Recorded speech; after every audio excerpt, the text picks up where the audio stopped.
Hello, everyone. This section is called Optimization 4.7. What is optimization? Well, basically, what we're doing is we're looking for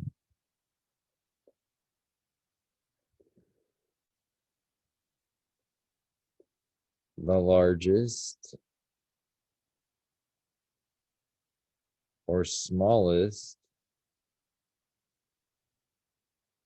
value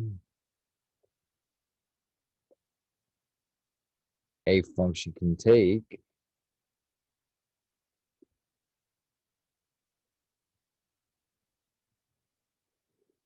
due to some constraint.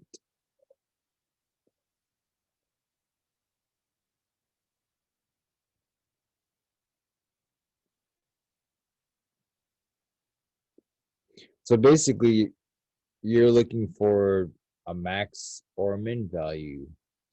Okay. So where do we get that from? That comes from derivatives, right?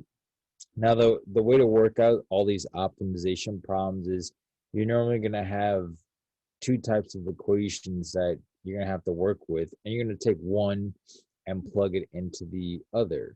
All right. Now, what you need to try to figure out is the trick is you want to identify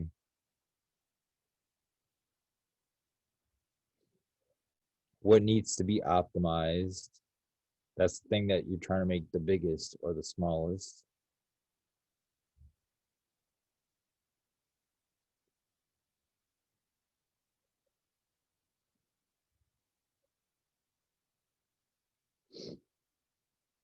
And the second piece is the constraint.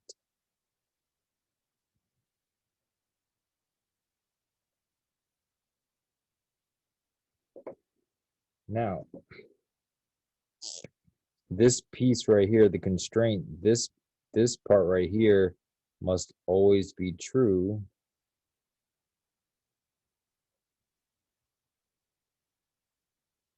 regardless of our solution or regardless of what we're trying to maximize or minimize.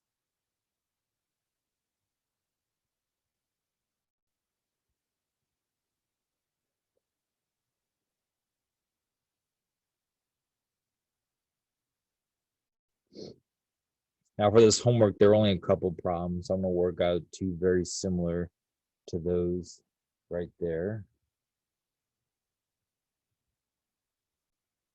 Now for this section, I've typed up a Word file that I'll attach as a link. So make sure you print it out. It has the word problems. Okay, then I'm gonna go over. All right, let's see.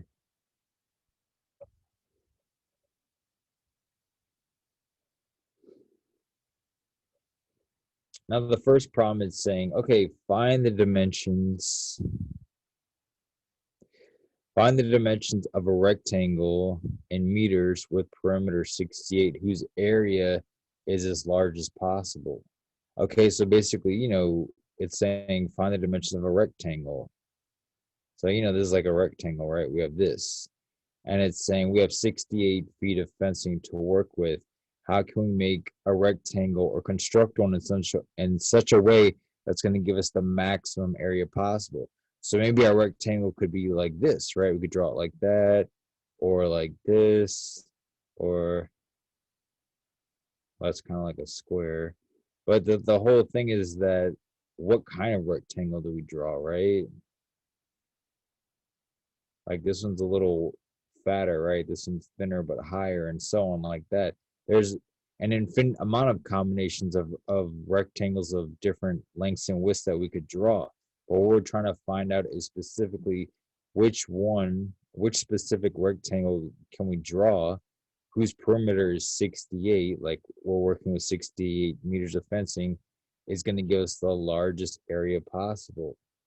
So the constraint right here, remember, the constraint is it must be true regardless of what the solution is. The constraint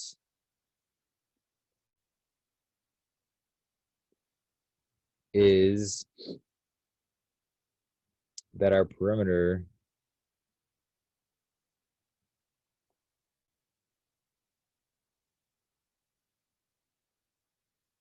must be 68 meters, regardless of the area.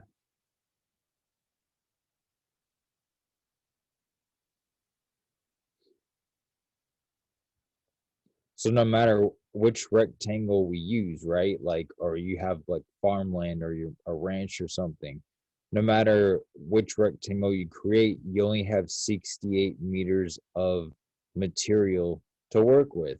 All right. That's what we mean by the constraint. It just, that part can't change. So I'm just going to go back to this one right here.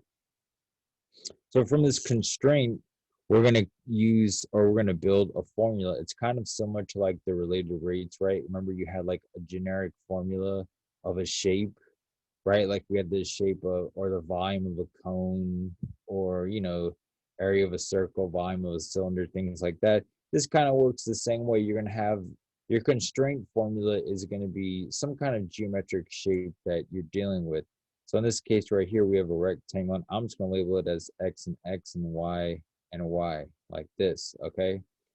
It really wouldn't make a difference if you labeled it as these two as X and these two as Y's, okay? So don't go, oh, dude, I have to put the Y's going up and down like this. No, both of these could have been X's and both of these could have been Y's. They just need to match, right? Like we can't label this one Y and this X. If they're both running up and down, it's got to be the same variable. Same thing if they're running left and right. They have to be the same variable. It's up to you to decide how you want to label that. So again, our constraint is that the perimeter must be 68 meters regardless of what's going on with the area. Now, we want to maximize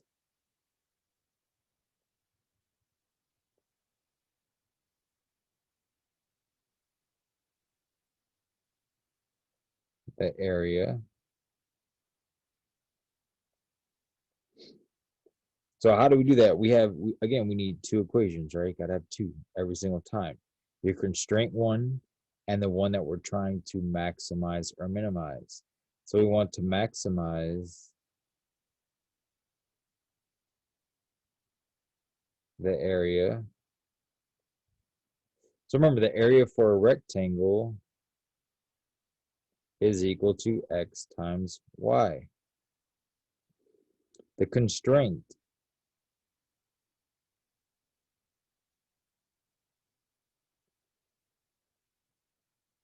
remember, this is the piece that must be true regardless, is, in this case, it's the perimeter of the rectangle, right? It's this 68 meters that we were given right here. So remember, what is the perimeter of any kind of shape, no matter what it looks like? It's just the sum of the sides.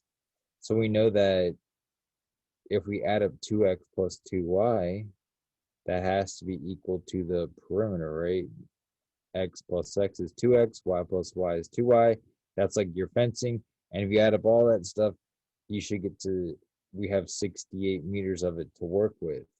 So we have 2X plus 2Y equals 68. Okay. Now, where do we go from here? Right? Where do we go? Because we're trying to maximize this piece right here. Remember, in order to find the max values or the min values of a function, what do we have to do? We have to take its derivative, right? Remember from the previous section, or not the previous one, two sections before, when we were talking about extrema, local maxes or mins, how do we do that? We had to take the derivative of that specific function, right? And then we would set it to 0 and solve for x. The problem with this one right here is I can't take the derivative of it and set it to 0 just yet. I mean, I could, but the problem is that we have two variables on the right hand side. Okay, so for us to set this to 0 and solve for x, the right side has to be all in terms of x, or all in terms of one variable.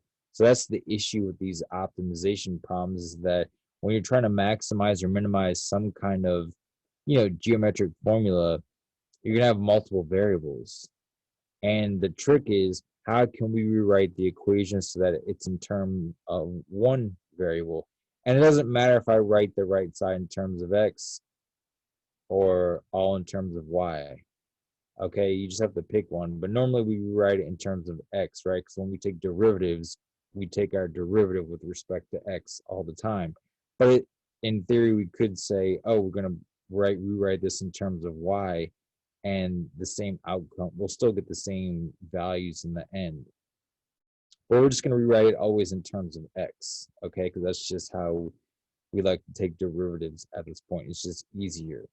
So in order for us to rewrite this,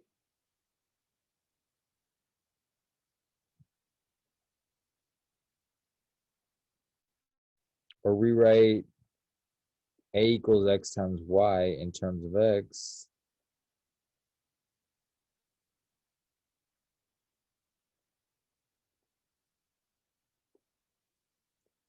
we need a relation, right, between b/t, x, and y. So basically we want a of x equals x stuff, right? X stuff only. That's what we're trying to get to. But unfortunately, we have area equals x times y stuff. We need to convert this y in terms of x. How are we going to do that? Where are we going to get that from? From our constraint. That's how it's always going to work. You're always going to go to your constraint and isolate it for that variable, meaning we're going to take this and we want to isolate y.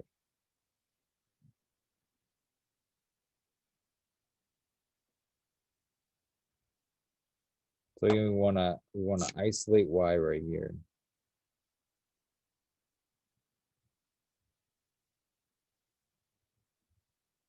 How do we do that? Well, you subtract, right? Subtract 2x, and now we have 2y equals 68 minus 2x, and then divide both sides by 2. So we see that y equals 34 minus x. We were able to divide this 2, right? Because 2 goes into everything up top. Now that we have that, what can we do? We can take it and plug it into this area equation right here. We could say, oh, well, a of x now is equal to x times 34 minus x. Remember, we started with area equals x times y. What happened to the y? The y became 34 minus x. Where do we get that relationship from? Again, it came from our constraint, right? The constraint was the perimeter. Oh, that we only had 68 meters of fencing to work with. So we took that perimeter equation and we solved for y right there. And then we just rewrote our area equation in terms of x's only. That's how these optimization problems are always going to work, okay? You're going to have to take that constraint formula and solve it and isolate it for x or y or whatever, and then jam that into your max or min equation that we're trying to maximize or minimize. In this case, we're trying to maximize the area. So where do we go from here now? We have this area equation all in terms of x. Now, since we're trying to maximize, even if we were trying to minimize, what do? We need to find the max or min value. Where does that happen? It happens where the derivative is equal to 0. So if we have a of x equals x times 34 minus x, what we need to do is find the derivative of that. But before I do that, I'm just going to multiply the x out. So we have 34x minus x squared. The reason why I'm doing that is because if we take the derivative of this area equation in terms of x right here, in its current state, you'd have to do the product rule, right? So it'd take a little longer. But if we take the derivative of this one, we don't have to do the product rule, right? It's just power rule 2 times. You could still do the product rule, okay, right here when you derive. you should still get the same answer that we get from here when we derive this one, because they are equal. But if we take the derivative of this, what do we get? We get 34 minus 2x. So remember, that's the derivative of our area equation. And if we take it and set it to 0, right, we're going to take this thing and set it to 0. Because remember, setting the derivative equal to 0 will give you the max or the min value, right? How do we solve this? It's not too bad.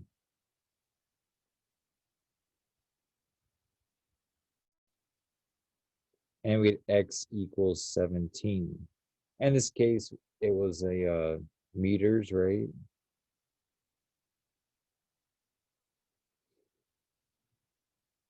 So that's the largest x value, right? That tells us, oh, this is how long, remember this is our rectangle, right? Right here. How long it has to be in terms of x, the rectangle. Now we need the y value though, right? We need the y as well because it's asking for the dimensions that will give us the largest possible area. So you're always going to have to sit there and solve for the other variables. How do we need, not how we need, how do we get y? Remember, what was our constraint? Our constraint was, oh, we know that perimeter is equal to 2x plus 2y, but they said that we had what? We had, what was it? 68 meters of fencing. So if we know our constraint says that 2x plus 2y is equal to 68, we can solve for y now, right? Because we know what x is. X was, we solved it, it was 34. So we're going to have 2 times 34. I'm sorry, 17. 2 times 17 plus 2y equals 68. And then, you know, this is basically 34 plus 2y equals 68. And then, you know, we subtract 34. And then you get 2y equals 34 again. So y is also equal to 17 meters.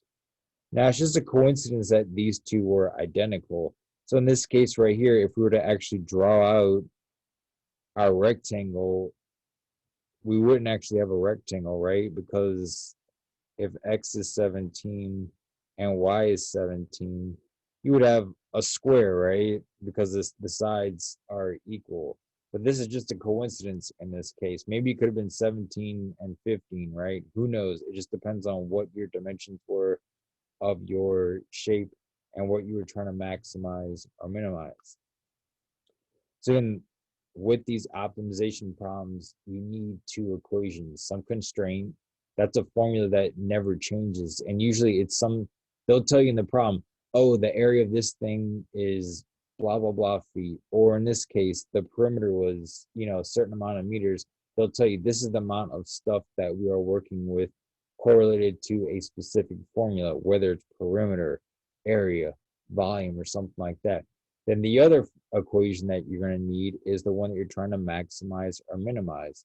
And that also correlates to some shape, okay? Some shape that you should have the formula for. But what you're going to have to do is you're going to have to take your constraint, right? In this case, it was the perimeter, and you have to solve it for x or y and jam it into your other equation that you're trying to maximize or minimize. And then once you do that, you will take the derivative of that equation. And then you set it to 0, and you solve it for x or y or whatever variable you rewrote your equation in terms of. And then once you solve for that value, right? Like in this case, we solve for x. What else do we have to do? We have to go back and solve for y, right? Because it's asking for the dimensions, not for one dimension. All right, let us go to the second one. The homework only has 2 questions on it.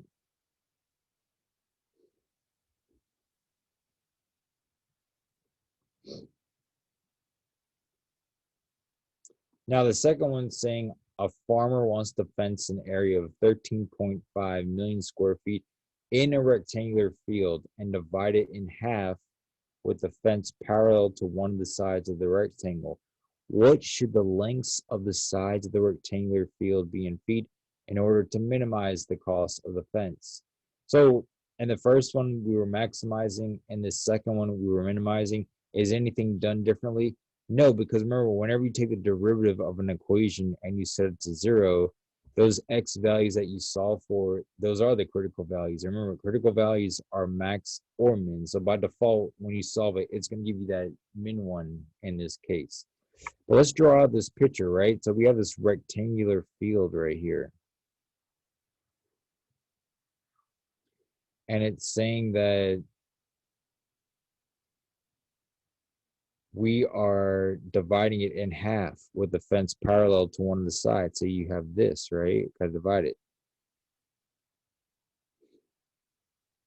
So we're dividing our rectangular field like this. Could you have also divided it like this? Sure. Okay. Either way you draw the picture out, it does not matter. You will still get the same answer in the end. Okay. So don't sit there and say, do I have to draw the split it down the middle like this way or like that? It does not matter. All right. You will still get the same answer regardless. Now, what I'm doing is I'm going to label this thing. I'm going to call the sides, again, that run from left to right, the X sides, and the sides that run up and down, the Y sides. But it's going to change slightly from the last problem, right? Because how many Y's are we going to have this time? 3. Last time we only had 2, right? Because the square you have 2 X's and 2 Y's. So how is that going to change our process in which we work this out? So we need to figure out first what we're trying to optimize and or minimize and the constraint, right? Well, the constraint's usually the easiest one to figure out first.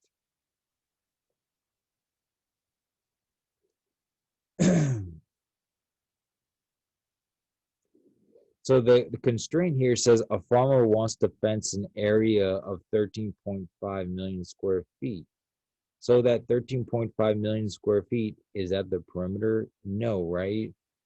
They're not saying we have 13.5 million square feet of fencing. That'd be a lot of fencing if you had that, right? That's the area right here. So we know the area is equal to 13.5.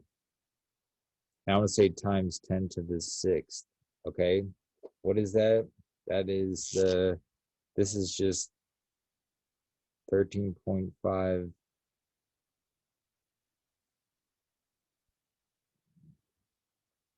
million square feet. That's what they gave us in the problem.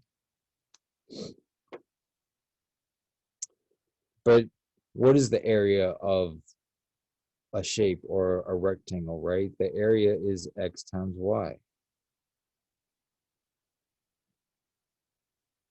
So we know area equals x times y, which in this case is 13.5 times 10 to the 6th.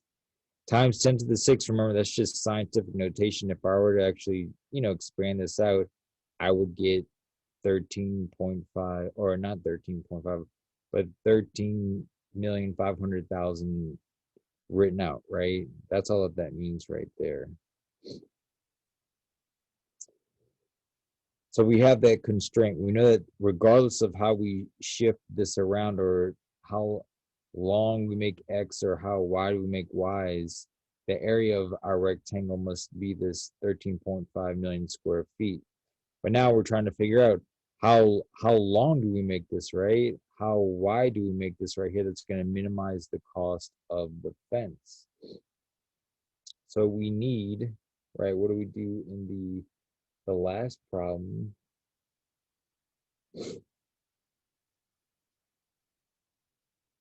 Now we need to figure out what we want to minimize. Well, we're trying to minimize the perimeter, right? That's what we're trying to do in this case right here. How do we know that it's the perimeter? Because they're saying what should the lengths of the sides of the rectangular field be? So we want to minimize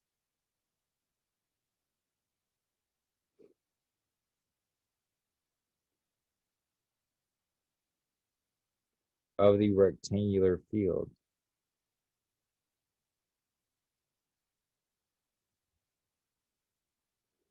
And we're not only being asked about the lengths of the field and also the widths as well. Okay, so they're never going to usually ask for just one specific dimension.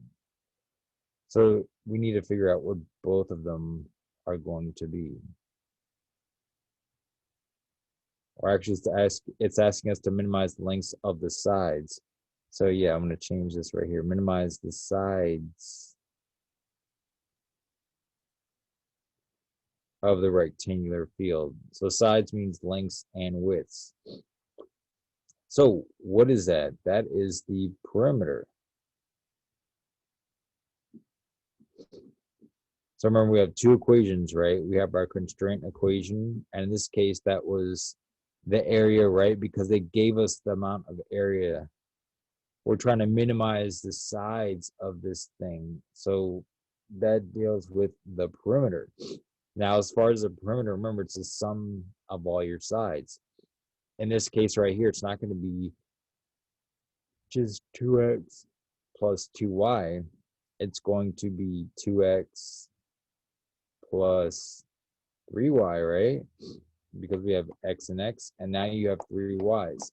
That's why it's always important to draw these pictures out when possible, because it visually helps to see. So just like the last problem, remember, when we had our two equations, the constraint one and the one we were trying to maximize or minimize, what was the next step? Well, we had to take the derivative of the equation we were trying to maximize or minimize.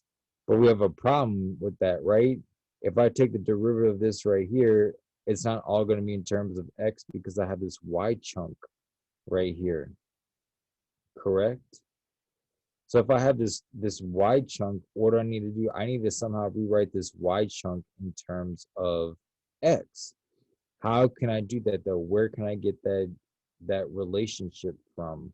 Well, that comes back to the constraint equation, right? We're gonna have to isolate the y value right here.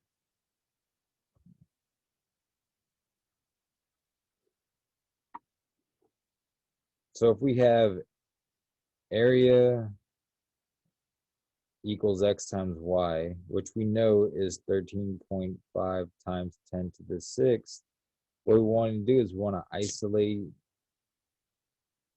the y, just like what we did in the first problem. So if we have x times y equals 13.5 times 10 to the 6th, how do we get y by itself? You just divide both sides by x, right? So now we have y equals 13.5 times 10 to the 6th over x.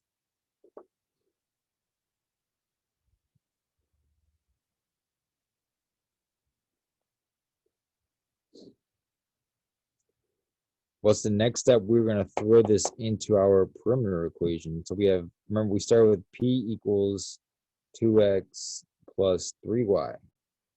If I were to substitute in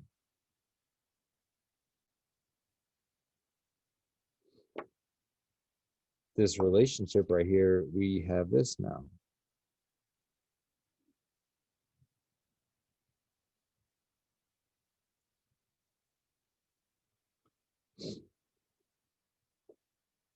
Remember, what are we trying to do? We're trying to minimize the perimeter, right? That's what we're trying to do right here.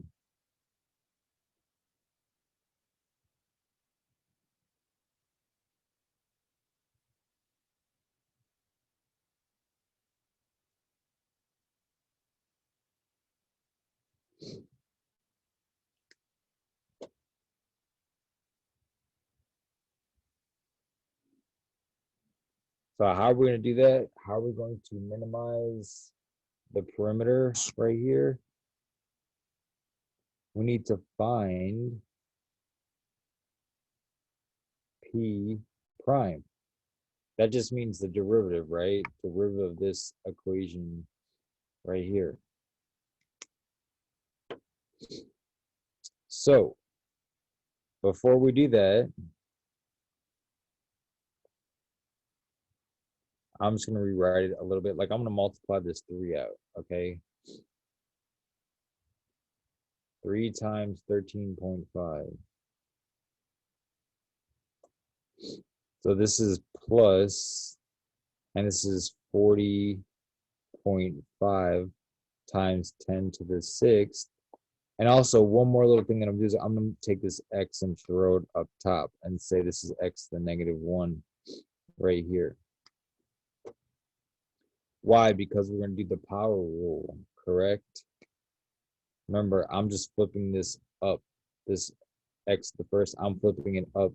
And in doing so, you got to make that exponent negative. And it's just, I'm doing that so it's easier for us to derive. So P prime now is equal to 2, and then power rule, right? Minus 1, and then 40.5 times 10 to the 6th, and then x to the negative 2 power, like that. Remember, this is just a big number, right?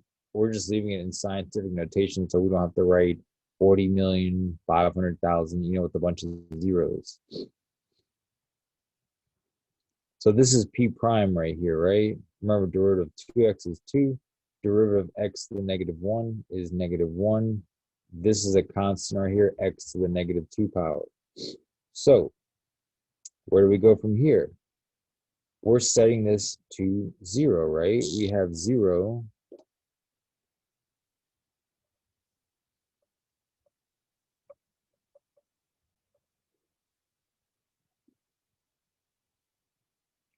Or we have 2 minus 1, and then this 40.5 times 10 to the 6th. And I'm going to bring this x squared now. I'm going to bring it back down. And that's equal to 0. Remember, we're setting this to 0 because that's going to help us minimize, right? Minimize the perimeter in this case, or the x part of the perimeter.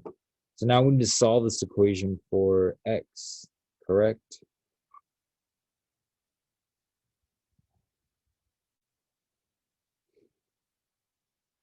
Where do we go from here to do that? Well, you'll subtract 2, right? Start with that. And now we have this negative 1, 40.5 times 10 to the 6th over x squared equals negative 2. And then with these two negatives right here, what can we do with those? Well, you can divide both sides by negative 1, right? They basically cancel each other out. So we can just erase these right here. Okay. Now, I need to get this x squared from out the denominator. How do we do that? We just multiply both sides by that denominator. So these can reduce out. So now we have 40.5 times 10 to the 6th equals 2x squared. And then to solve this for x, what do we need to do? Divide both sides by 2, right? And then when we divide that, what do we get?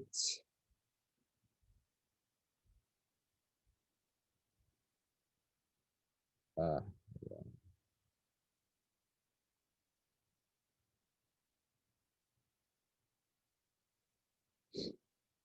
So you get 20.25 times 10 to the 6th equals x squared. And then to get x by itself, we take the square root. of both sides.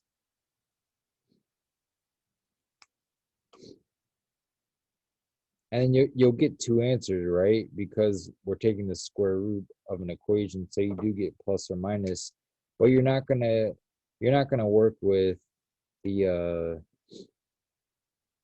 negative value, correct? We're gonna work with the positive value.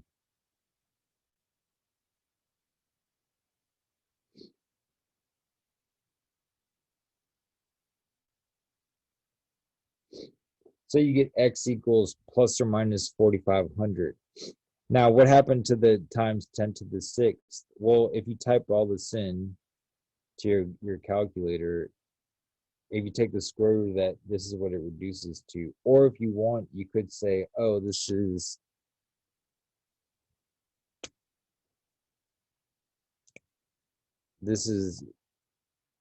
20.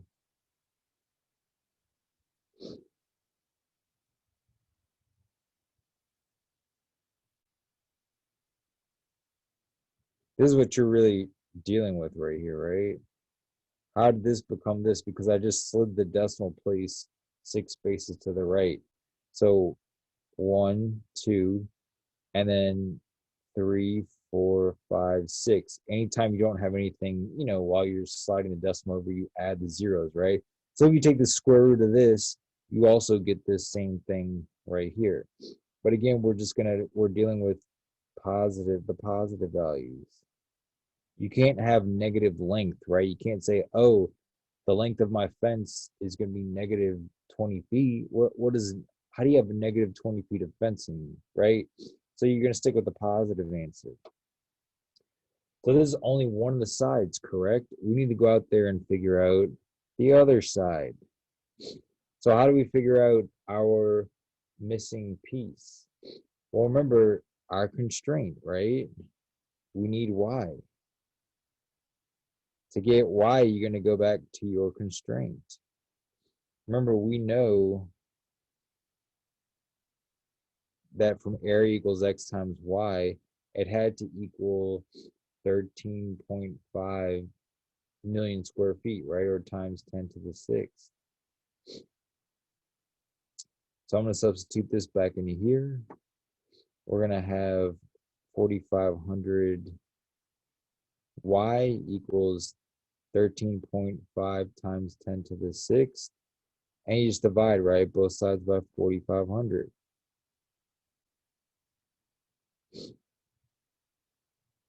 So y will be, and you should get 3,000.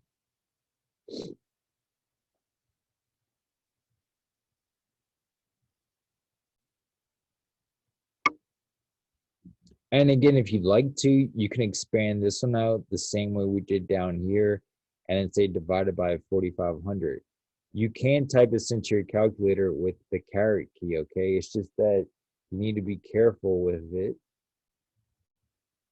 So if you want to type it in, right, like you have your little TI-30, use parentheses and say 13.5 times 10, caret key right here, times 10, caret key 6, close off the parentheses, divided by 3,000, and, not 3,000, 4,500, and it'll pop out the answer for you, okay? Just make sure you use parentheses around that entire numerator. Now for this problem on WebAssign, it asks you, it'll give you two answer boxes, and it'll say for the first one, put in the smallest value, and then put in for the first box, and then put in the larger value for the second box. So just make sure y'all read the directions when it's asking you how to input these answers. But going back to the general idea of how the optimization problems work out, you have two equations, right? The constraint one, that's the one where they tell you this is the amount of material that we're given with, meaning like, oh, we have, a certain amount of fencing that we need to build this perimeter with, or we have, area, we have a certain amount that they're basically telling you what are our constraints, what are we dealing with, or what are we working with in that case. And the next equation is the one you're trying to maximize or minimize, right? And they both of them will correlate to some geometric formula. And then after that, once you've established your two formulas, what you need to do is take the constraint one, isolate it for one of the variables. It doesn't matter if you isolate for X or Y, and then plug that into the equation you're trying to maximize or minimize. And then from there, you're going to take the derivative of that new little equation that you had. And then you're going to set it to 0 and solve for X or Y or whatever letter you rewrote it all in terms of. Then once you're done with that and you solve it, you set that derivative to 0 and you solve for that variable, you're going to go out there and plug in that variable, that result that you got back into your constraint equation, right? Because we need to find out the other dimension right there. So remember, it's the same steps, okay? So that concludes this lecture.